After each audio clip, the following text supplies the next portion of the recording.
एक ऐसी मार्केट जहां चंद हफ्ते पहले तक खासी गहमा गहमी हुआ करती थी, करेंसी की बोलियां लगती थीं और डीलर जुमा हो जाया करते थे, अब मुकम्मल तौर पर सील कर दी गई है। ये जिक्र है पेशावर में चौक यादगार में कायम करेंसी मार्केट का, जहां उन दिनों वीरानी है।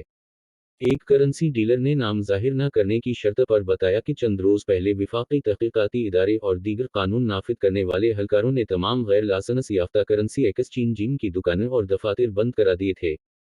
विफाकी तहकीकाती इदारा एफ इंटराक्ट्स डॉलर और दीगर गैर मुल्की करेंसी के गैर कानूनी कारोबार को रोकने के लिए खैबर पख्तूनख्वा के मुख्तलिफ इलाकों में कायम करेंसी एक्सचेंजिंग के गैर लाइसेंस याफ्ता दफातर पर छापे मार रहा है। पेशावर की चौक यादगार में कायम गैर लाइसेंस याफ्ता दफातर और दुकानें सील कर दी गई हैं और 28 अफराद को हिरासत में लिया गया है। ये कार्रवाई डॉलर की ऊंची अरान को रोकने के लिए की गई। इन कार्रवाइयों और पाकिस्तान अफगान सरहद की बंदिश के बाद रुपए के मुकाबले में डॉलर की कीमत में कमी आई है। गुज़श्ता रोज स्टेट बैंक की जानिब से जारी किए गए रेट के मुताबिक $1 298 का हो गया है। ऐसी इत्तलात भी हैं कि इदारों ने उन लोगों के खिलाफ भी कार्रवाई शुरू कर दी हैं, जो इस वजह से डॉलर छुपा कर बैठे हैं कि जब कीमत बढ़ जाएगी तो वो मार्केट में लाएंगे। पाकिस्तान में अगर तीन बड़ी करेंसी मार्केटों का जिक्र किया जाए तो करेंसी डीलर्स के मुताबिक चौक यादगार में कायम करेंसी मार्केट तीसरे नंबर पर आती है। इसमें पहले नंबर पर कराची की क्लिफ्टन में कायम मार्केट और दूसरे नंबर पर लाहौर के सवा बाजार में मार्केट बताई जाती है। कराची की मार्केट एक इमारत के अंदर फ्लैट्स में कायम है, जबकि लाहौर की मार्केट भी एक इमारत के अंदर है, जबकि पेशावर की चौक यादगार में कायम करेंसी मार्केट एक खुले पे मुस्बत या मनफी हुजूम इलाके में कायम है। पाकिस्तान करेंसी डीलर्स एसोसिएशन के रहनुमा जफर पराचा ने बताया कि चौक यादगार में कायम करेंसी मार्केट में लगभग 400 छोटी बड़ी दुकानें और दफातर हैं जहां करेंसी की एक्सचेंजिंग का काम होता है। इनमें चंद एक के पास बाकायदा लाइसेंस है और वो इसके तहत काम करते हैं, लेकिन बेशतर के पास इस कारोबार के लिए कोई लाइसेंस नहीं। करेंसी डीलर्स के मुताबिक यहाँ छापों से पहले जब कारोबार उरूज पर था तो किसी भी डीलर के पास अगर किसी मुल्क की करेंसी आ जाती और वो करेंसी बेचना चाहता तो वो खली जगह पर आ जाता और बताता कि इतनी रकम है, वो बेचना चाहता है, तो बाकी लोग उसकी कीमत लगाते और यूं कामयाब बोली देने वाले को वो करेंसी दे दी जाती। खरीदार एक या दो रोज बाद फिर जब करेंसी की कीमत बढ़ जाती तो वो बेचने के लिए बोली लगाता था। एक करेंसी डीलर जो माजी में उसी चौक यादगार मार्केट में काम करते रहे हैं, अब वो एक एक्सचेंजिंग कंपनी के साथ किसी और इलाके में काम करते हैं। इन्होंने नाम जाहिर न करने की शर्त पर बताया कि इस मार्केट में हुंडी और हवाला का कारोबार भी होता रहा है और ये कारोबार इंतहाई खुफिया रखा जाता और डीलर को डर होता कि कहीं छापा ना पड़ जाए, इसलिए मुहतात तरीकों से कारोबार किया जाता था। उनका कहना था कि ये काम एक अरसे से जारी है, लेकिन हुकाम की जानिब से छापों के दौरान बंद कर दिया जाता है। सफर पराचा ने बीबीसी को बताया कि पेशावर की इस चौक यादगार मार्केट में सबसे ज्यादा रियाल का काम होता है, क्योंकि खैबर पख्तूनख्वा में ज्यादातर अफराद सऊदी अरब में मुकीम हैं और वहां से वो रकम भेजते हैं। दूसरे नंबर पर दिरहम और तीसरे नंबर पर डॉलर का कारोबार होता रहा है। इन दिनों मार्केट बंद है और कारोबार ठप है। इस कारोबार में अफगान शहरी भी शामिल हैं, क्योंकि पाकिस्तान में मुकीम अफगान पनाहगजीन के रिश्तेदार भी बड़ी तादाद में बाहर ममालिक में रहते हैं। पाकिस्तान बनने से पहले जब दिल्ली, पेशावर और काबुल के दरमियान तिजारत होती थी तो चौक यादगार में ही कारोबार और रकम या सकूं की तब्दीली के लिए आते थे। काबुल में माजी में जो करेंसी थी उसे रुपया भी कहा जाता है और आम जबान में करेंसी के लिए कालदार का लफ्ज भी इस्तेमाल किया जाता था।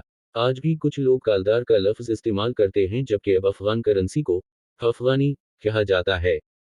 करेंसी डीलर्स के मुताबिक 1970 से पहले यहाँ करेंसी एक्सचेंजिंग के लिए कोई लाइसेंस नहीं हुआ करते थे और लोग अपने टूर पर ही कारोबार किया करते थे। सना 1981 के बाद स्टेट बैंक ऑफ पाकिस्तान ने कुछ डीलर्स को लाइसेंस जारी किए थे, लेकिन फिर वो कैंसिल कर दिए गए थे।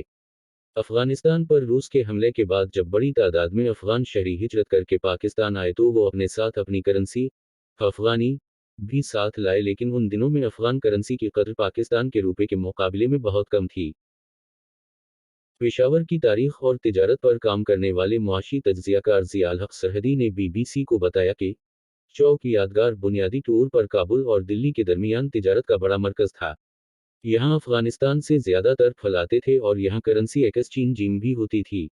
उनका कहना था कि इन्हें याद है कि 1965 और 1966 में वो अफगानिस्तान जाया करते थे और उस वक्त पाकिस्तान के 10-100 रुपए अफगानी के बराबर होते थे।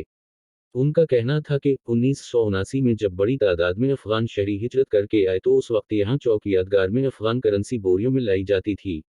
अक्सर अफगान ताजिर जब सामान की खरीदारी यहाँ करते तो अफगान करेंसी देते थे जिसे संभालना मुश्किल हो जाता था। इन दिनों अफगान करेंसी पाकिस्तान के रुपए से कहीं ज्यादा मजबूत है और जहां एक अफगानी पाकिस्तान के 4 रुपए के बराबर है जबकि पाकिस्तान में डॉलर 300 रुपए के लगभग और अफगानिस्तान में डॉलर उसी अफगानी के बराबर है। अक़वाम मुत्तहिदा और आलमी बैंक की रिपोर्ट्स के मुताबिक अफगान मईशत बेहतर हो रही है और इसके काफ़ी मुस्बत इशारे मिल रहे हैं। हालिया दिनों में ऐसी खबरें सामने आई हैं कि डॉलर अफगानिस्तान स्मगल हो रहा है और गुज़श्ता कुछ अरसे में सरहद पर गैरकानूनी टूर पर डॉलर्स अफगानिस्तान ले जाते हुए पकड़े भी गए हैं। विफाकी तहकीकाती इदारे एफ इंटराट्स ने गुज़श्ता दिनों में खैबर पख्तूनख्वा के मुख्तलिफ इलाकों में 27 छापे मारे हैं जहां से 28 अफराद को हिरासत में लिया गया है।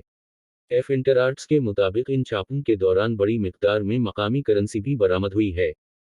ये कोई पहला मौका नहीं कि एफ इंटराट्स ने किसी मार्केट पर छापे मारे हैं बल्कि गुज़श्ता साल भी पाकिस्तान की मुख्तलिफ करेंसी मार्केट में छापे मारे गए थे लेकिन फिर कुछ दिनों बाद यही कारोबार दोबारा शुरू हो जाता है।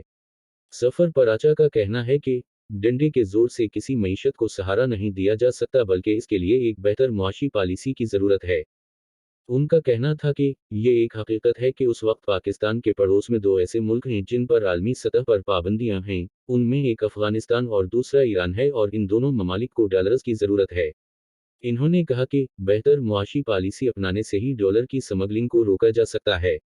अगर करेंसी मार्केट पर पाबंदी लगा दी जाएगी और दफातर सील कर दिए जाएंगे तो सब काम लोग घरों से और दीगर मकामात से शुरू कर देंगे।